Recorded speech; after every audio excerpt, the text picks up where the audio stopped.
welcome back to my channel. If this is your first time seeing my face, so hi, my name is Claudia Mimi Nurin. My Chinese friend call me as Claudia. My English teacher call me as Mimi, and my family or closest friend call me as Muring. So today I'm gonna share you a few tips how to get 7 A's in SPM. But if you can do it better than me, I believe that you will get straight A in your SPM. So tujuan sebenarnya saya buat video ini adalah untuk membantu junior-junior, yaitu batch 04 dan ke bawah, terutamanya waktu pandemik nih. I know ramai yang di luar sana yang dapat lebih bagus keputusan dia dari saya. Many of them got straight A begitu, but I only get 7A. But yang membedakan video saya dengan video orang lain adalah di akhir video ini saya akan menceritakan tentang cara Tuhan menolong saya dalam pelajaran, terutamanya semasa SPM. Saya hanya bersekolah di sekolah biasa saja di SMK dan bukan bersekolah di sekolah yang luar biasa, sekolah sains atau mana-mana sekolah yang hebat-hebat. So this is my SPM result.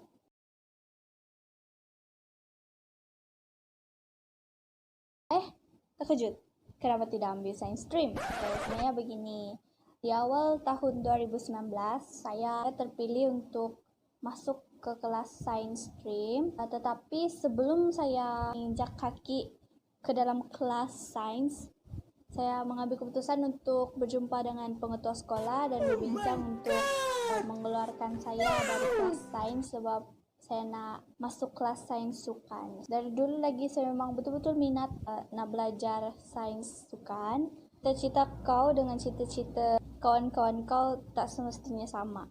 Tanpa membuang masa, mari saya tunjukkan beberapa tips untuk dapat keputusan yang cemerlang semasa SPM. Let's go!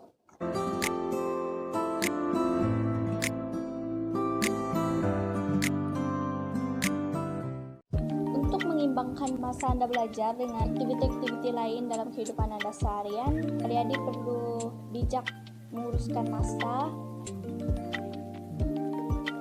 Tetapkanlah subjek yang paling lemah tuh pada ujung minggu atau pada waktu-waktu yang sangat panjang, sebab adik-adik perlu buat banyak latihan, perlu banyak beri perhatian. Latihlah diri adik-adik untuk berdisiplin, mengikut apa yang telah kamu tetapkan pada jadwal belajar kamu tadi.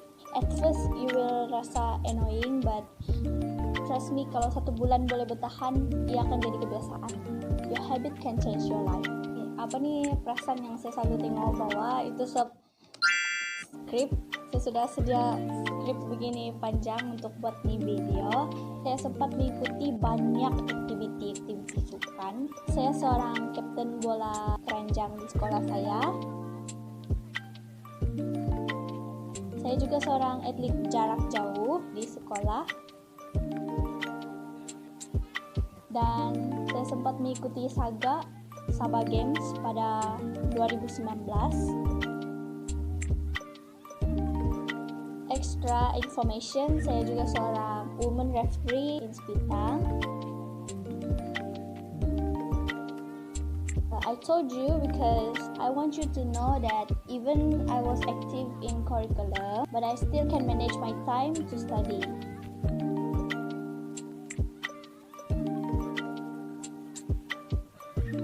So again, if you're new to this video, please subscribe to my channel. Support Hafsa Bahan, Hafsa Rock and Go. Tidak juga kurang duit kamu tuh kalau kamu tolong subscribe, but if you already do it, thank you, God bless you. Number 2, stay motivated.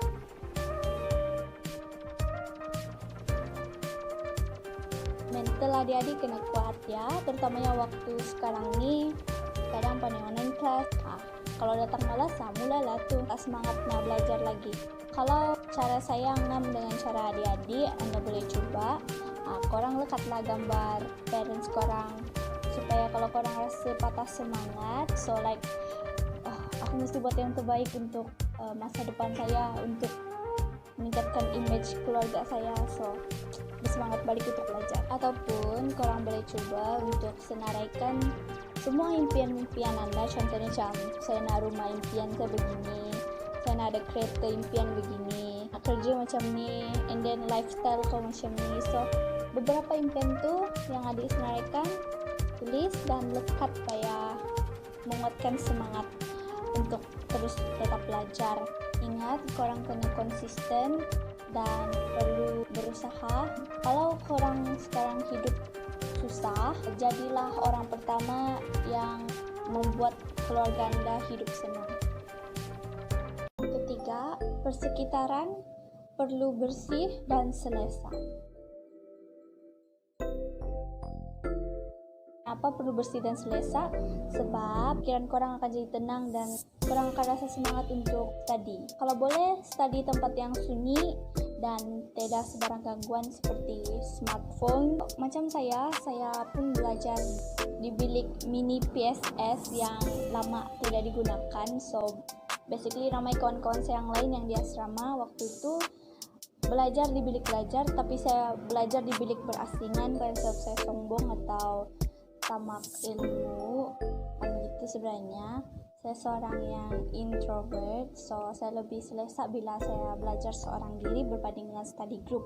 Seperti yang anda tahu, lain orang lain cara untuk belajar. So kalau tak ngam dengan cara saya, boleh guna cara lain. Dan yang keempat, find your true friends or a good friend. Korang kena betul-betul bijak memilih kawan. Kawan sangat-sangat memainkan peranan penting. So hati-hati bila pilih kawan. Kalau korang berkawan dengan orang-orang yang bermalas-malasan untuk study, tak heranlah korang pun ikut sekali untuk malas dan tak berminat untuk belajar. So kalau korang betul-betul nak ubah hidup orang, nak ubah masa depan, study lah dan ajaklah kawan-kawan ikut study sekali. Tapi kalau dorang tetap degil, pergilah berkawan dengan orang yang pandai, yang rajin untuk belajar. Saya tak kata korang kena tinggalkan kawan lama korang, tak. Saya kata kalau nak belajar, berkawanlah dengan orang yang rajin belajar. Yang kelima, fokus bila cikgu sedang mengajar. Korang sepatutnya dah fokus bila masuk form 4, sebab kebanyakan soalan SPM itu juga datangnya dari bab-bab dalam tingkatan 4. Bila korang tak faham, terutamanya dalam subjek elektif, korang tak dapat pick up masa dalam tingkatan 5. Korang akan macam rasa ada hilang sesuatu masa belajar pada tingkatan 5. You also can study from YouTube. Kalau saya sewaktu SPM itu, saya banyak belajar tips daripada channel berkesan sehingga betul-betul membantu saya dapat A+ di moral. Saya sebelumnya tidak pernah dapat A+. Banyak tips yang terletak di dalam channel itu dan itu sangat-sangat membantu sehingga saya dapat A+. Yang keenam, berani bertanya. Jangan malu untuk bertanya. Kalau korang betul-betul tak faham, sila angkat tangan dan tanya cikgu. Bagi tahu cikgu mana part yang korang betul-betul tak faham. Jangan takut dengan cikgu, even cikgu tegar. Kalau dia pun takut sangat nak tanya cikgu, korang tanyalah kawan-kawan korang yang betul-betul dah faham. Jangan sampai korang bodoh selamanya. Tak apa kalau bodoh 5 minit, lepas tanya cikgu, so korang faham. Malu bertanya, tetap jalan. 7. Jangan kedekut ilmu. Why? Bila korang ajar orang lain, korang akan lebih faham. Sebab korang balik-balik cakap benda yang sama dengan orang ni, lepas tu orang kedua minta ajar, kamu cakap benda yang sama, dan last kamu sendiri yang faham. And second, why? Sebab dapat keberkatan. Apa yang kamu tabur, itu yang kamu tuai, right? For number 8, hormat cikgu. So saya pernah ada pengalaman yang kawan saya ni cakap buruk tentang cikgu saya, dan basically kawan saya ni selalu dapat A tau dalam maths. Akhirnya pada pertengahan tahun tu grade dia turun dari A kepada C. Learn from this story and jangan cakap buruk pasal cikgu, sebab saya dah berkat cikgu ikhlas mau ajar korang, tapi korang boleh cakap buruk pasal cikgu tu. So tak ada keberkatan. Please respect your teacher, okay? Ke-9, buat nota. Kalau tulis nota tapi tak faham ataupun salin saja tapi tidak apa-apa yang kamu dapat. Itu sama juga dengan kosong. Not study hard but study smart. So buat nota yang ringkas dan padat. Tak apalah kalau tulisan korang itu cakar ayam, asalkan korang sendiri dapat baca. Kalau macam subjek sejarah yang perlu banyak hafal, dan saya juga bukan seorang yang suka menghafal, saya lebih kepada memahami. So apa yang saya buat untuk ingat fakta-fakta sejarah, saya akan balik-balik baca buku. Bukan baca buku teks sejarah, tapi buku rujukan sejarah, karena ianya ringkas dan padat. Dan tips yang terakhir adalah jaga hubungan kamu dengan Tuhan. Jangan pernah andalkan kekuatan kamu sendiri, karena tanpa Tuhan kamu tidak dapat berjaya. Doa dan juga usaha perlu seiringan, ibarat seperti sayap. Sayap kan ada dua. So kalau sayap sebelah ini cuma doa, kamu berdoa tapi tak ada usaha sekalipun untuk study, so kamu akan berpusing di tempat itu sahaja. Dan begitu juga sama bila korang ada usaha tapi tak berdoa, so korang tetap akan berada berpusing di tempat itu.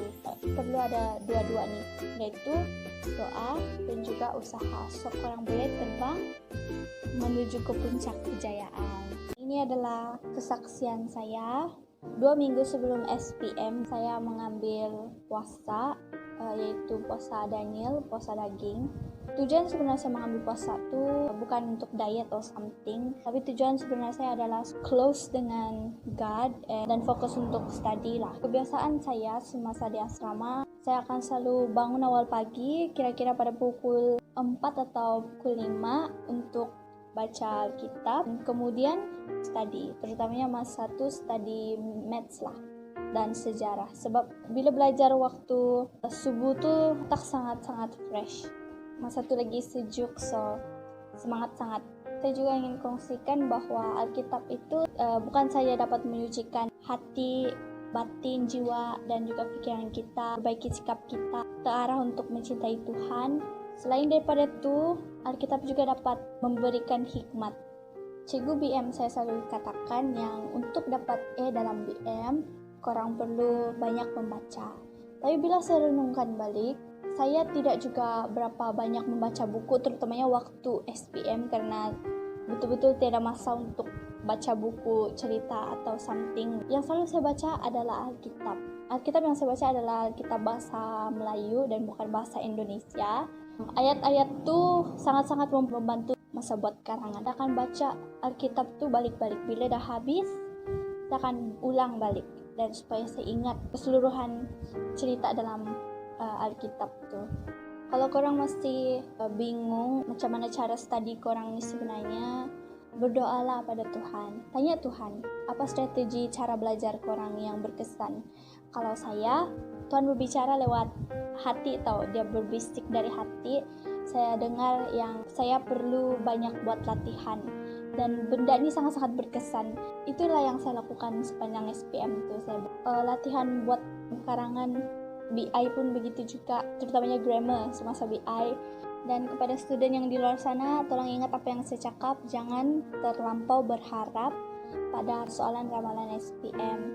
Tidak semua yang diramalkan itu betul-betul akan keluar. Pada waktu itu kan, karena saya pun bingung dan tertanya-tanya mana bab yang perlu saya belajar. So saya tanya Tuhan, mana yang perlu saya belajar, dan Tuhan menjawab melalui satu firasat dari dalam hati saya bahwa bab ini kamu perlu belajar. Bila saya buka bab yang sebelah, saya tak rasa tertarik untuk belajar. Saya tak belajar yang itu. Saya belajar yang betul-betul macam ditunjukkan lah mana satu bab yang akan keluar begitu. Dan yes, it's right.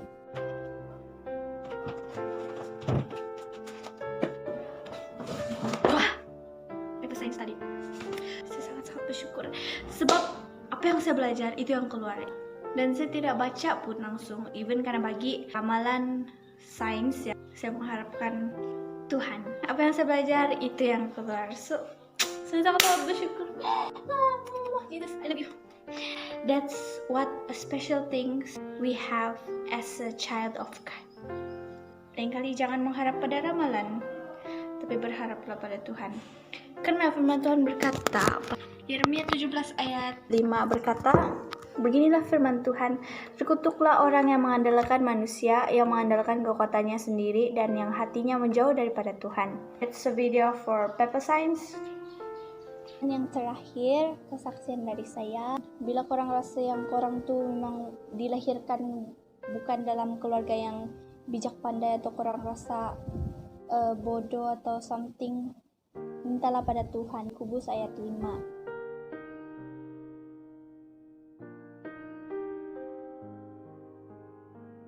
Ada juga dalam Matius 7 ayat 7.